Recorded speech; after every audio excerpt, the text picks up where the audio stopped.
Welcome, everyone, to The Teaching Show. I'm honored to be joined today by Laura Stam to talk about knowledge building for teachers.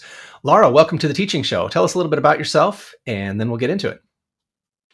Hi, Justin. Thanks for having me on the show. I'm really excited. I'm Laura Sam. I teach third grade in Thermopolis, Wyoming, and I've been a Goyen Fellow last year. I've helped start our reading league in Wyoming chapter, and then yeah, and I'd like to do podcasts and things like that.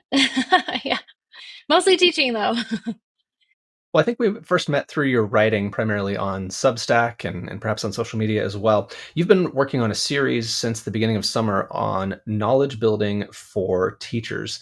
Tell us just kind of how you got into that and what motivated you to start producing that series.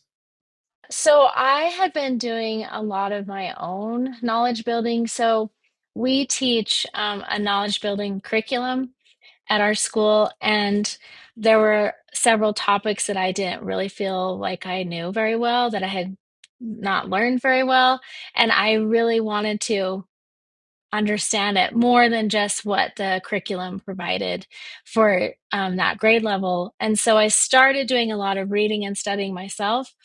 And I was noticing on social media that there was, because I think this is becoming more common that we are bringing in knowledge building curriculum into into teaching now. And I saw a lot of frustration from other teachers that they just didn't really, and I think some of it was they just didn't really feel prepared with the content either. And I thought, well, maybe I could start sharing the things that I've found and share this with them, and because there's a lot of stuff out there and some of it's great, some of it's not. And so I thought maybe I could, then they're not having to search everywhere, and then maybe, and I would have loved to have opened up the conversation as well with teachers, like what they're learning. That was part of it too. So I just started um, building in these resources and specific to certain content areas. It started out mostly with history stuff, social studies type of topics, and that's what I did mostly over the summer. But it's also morphed now into pedagogy and topics like that as well. Yeah, so you've got several articles on cognitive load theory and reading fluency and retrieval practice and different kind of science of learning topics.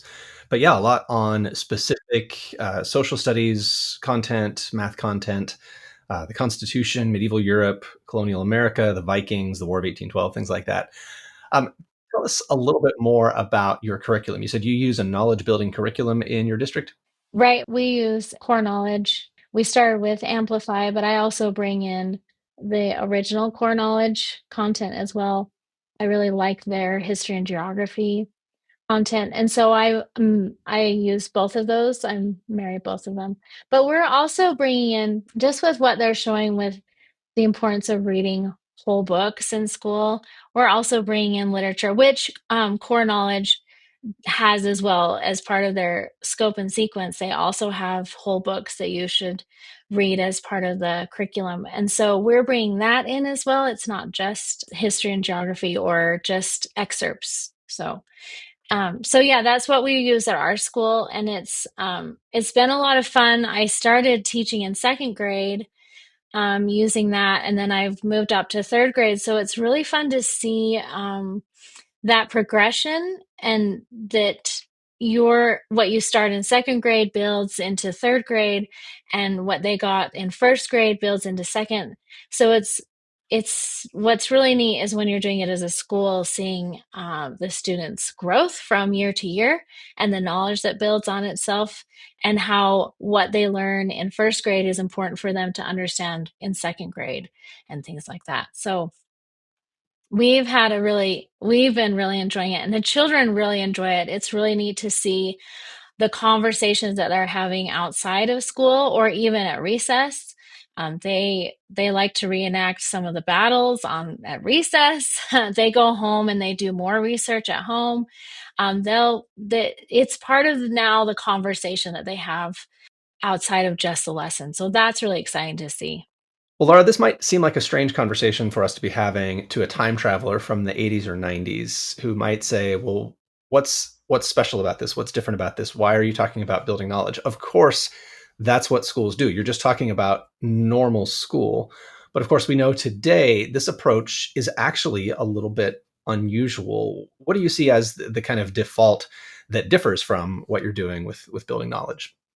I think what's where we kind of went was, especially when we got Common Core, especially in literacy, it started to focus on skills, and skills are important. And so I've had to like wrestle with this because our school is especially, we tie everything to a standard, like it needs to be tied to a standard. And so I've had to like wrestle with this and figure this out. But so with reading, it doesn't have specific content that you should be learning, like the ancient Rome and ancient Greece, or African kingdoms, or War of 1812, specific content like that. It doesn't have that spelled out in there. But I think that really needs to be the focus, is those, and or even literature. Like we want them to be able to read these whole books like Charlotte's Web or other books like that. And so trying to like mesh those together in a way that is productive for both things. So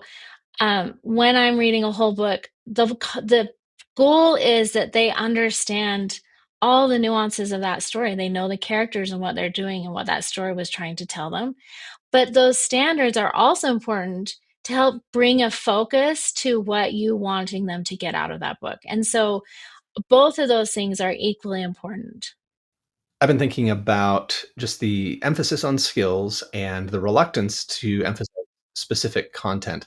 Like I saw an article from, I think, Australia the other day where a group of students had accidentally been taught about the wrong Caesar, and now they were worried about a test that they had to take at the end of the course. And I thought, we wouldn't have that problem in the US because we don't test kids on specific Caesars. Like we couldn't even have that problem. But why are we not testing kids on specific content that we're teaching? It's just kind of a strange thing that's happened over the last couple of years. And I think you're right that the skills that are in many of our standards now, the Common Core State Standards, the Next Generation Science Standards, like, largely those are good skills. I haven't seen any that I think are objectionable, but they're not things that we teach directly. We teach them through the content, but I think we kind of missed that memo as a profession and started trying to teach the skills directly and leaving out the content because we got this idea that like content doesn't matter. What matters is the transferable skills. Well, now we're realizing, oh, you actually can't teach those skills without any content. So the curriculum you're using is very, very content rich.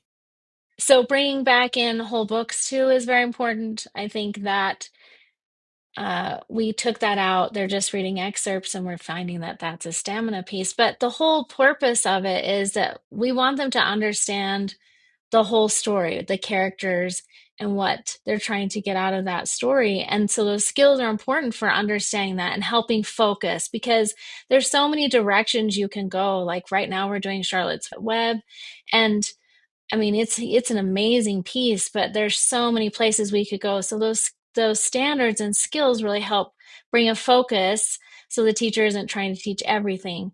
But at the forefront should always be, I want them to understand Charlotte's Web. I want them to know ancient Rome and who Julius Caesar was and who Caesar Augustus was. And I want to know, like, how did it progress from a republic to an empire, and then how did that fall, and then how does that tie to what they learned in ancient Greece? How does that tie to the Athenian government, and then how does that tie to our government when we're learning about American history?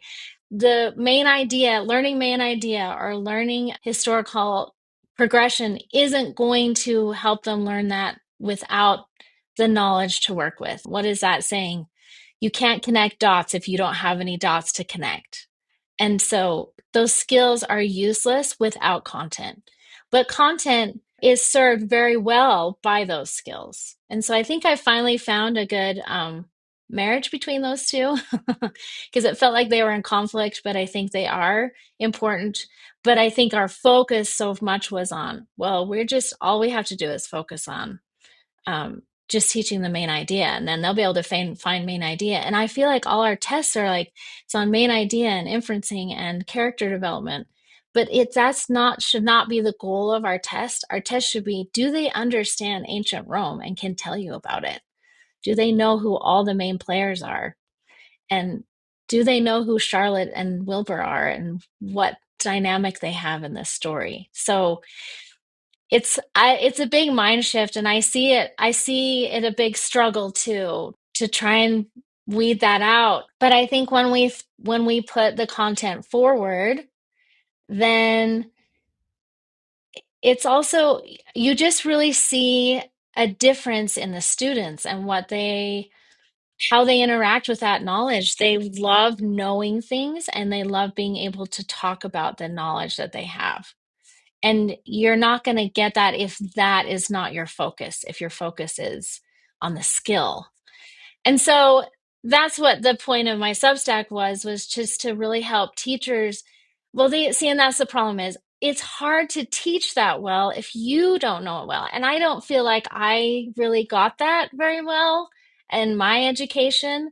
And I have a feeling that's probably true for a lot of teachers. So we're having to teach ourselves and we need to know it a lot more in depth than the curriculum gives us. And so that's what I was trying to do with my Substack, is give them those more in-depth resources. And some are quick, like I wanted to give them like a quick podcast or a quick webinar, but also really, really nerdy stuff if you really like it. Anyway, just give them a mix of resources that really quick, they could just get a good quick overview of what's going on at a teacher level. But then if they want to really dig deep, then they can. I heard this really good webinar, um, just to kind of help you grow your knowledge over time. Like one summer, just read this really thin book, and here's this little quick book, read that, like on the American Revolution. And then the next summer, then here's this fatter, more in depth, more specific book. And then the next summer, you have these 2 volumes that are really research based, really in depth, knowledge about that topic. But just over time, you can grow your own knowledge, because we don't have a lot of time. Plus, if you're an elementary teacher, you also have to do math and all the other topics. So there's a time thing in there. So that was my goal with it, is to, here's some resources on however quick or deep you want to go, then you can have these, and you're not having to search for them yourself, because that's hard too. I notice you've aligned each of your articles, your collections of resources to specific units that you've taught from the core knowledge curriculum. Is that right? Correct. Yes. And so I'll tie it to that, but I feel like there's some similarities between other knowledge building curriculum. I'm hoping, I haven't really looked at other ones, but I'm assuming, especially with history related stuff, it feels like we all kind of have the same kind of topics. So the goal is like, if you do teach core knowledge, it ties specifically to these lessons. But if you have another curriculum, if you teach ancient Rome or you teach the American Revolution, then those resources should be accessible to you as well. Yeah, yeah. Well, Laura, you mentioned earlier that kids love learning stuff. Like their faces really light up when they get to learn this specific content that maybe it's not so common to teach anymore. What has been your reaction personally to delving into this content knowledge and going deeper with things that maybe you knew about but are really taken to a new level in terms of your content knowledge? Well, I love it. I'm a total nerd. I think the reason is because I just felt like I was missing a lot of things. And so I think because of that, I've always had like a deep hunger for wanting to fill that gap. I didn't like that I didn't have certain knowledge that I wanted. And I felt like when I would listen to conversations of other people, that I was really lacking um, some information that I wanted to have.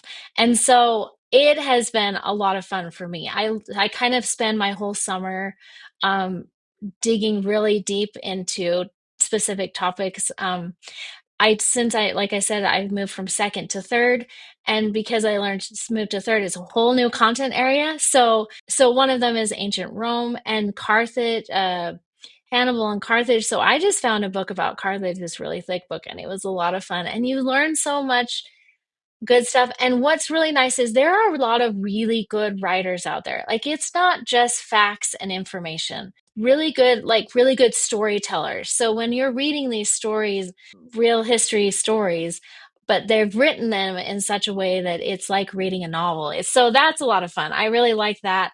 And but there's a lot of good podcasts where people talk about these things that are really short, but you get so much out of them because they just have a lot of knowledge. So that's a lot of fun. Um, and then some really great webinars too, that I've really enjoyed, and they're only like 30 minutes, but it's a lot of fun, I think, because the people who are teaching it love it, and so they exude that excitement for their content that they are really passionate about. So then you kind of pick up on that passion, and then hopefully what you're doing is you're also sharing that passion with your students. So that's kind of the whole goal too, because when you know something and you know it really well, and maybe it's not your most favorite topic, but even if you know it well, that comes out and for your students, and then that makes them excited to learn it too because you know this really well and you're excited about it. So that's my journey. Yeah. Love it. Well, Laura, thank you so much for joining me here on the Teaching Show. If people want to find your Substack or connect with you, where's the best place for them to go? On Substack, I think it's just my name, Laura Stam, but the Substack is called The Knowledge Exchange. And then I'm also on Twitter. Laura, thank you so much for joining me. It's been a pleasure. Yeah, thank you. Thank you. This was great.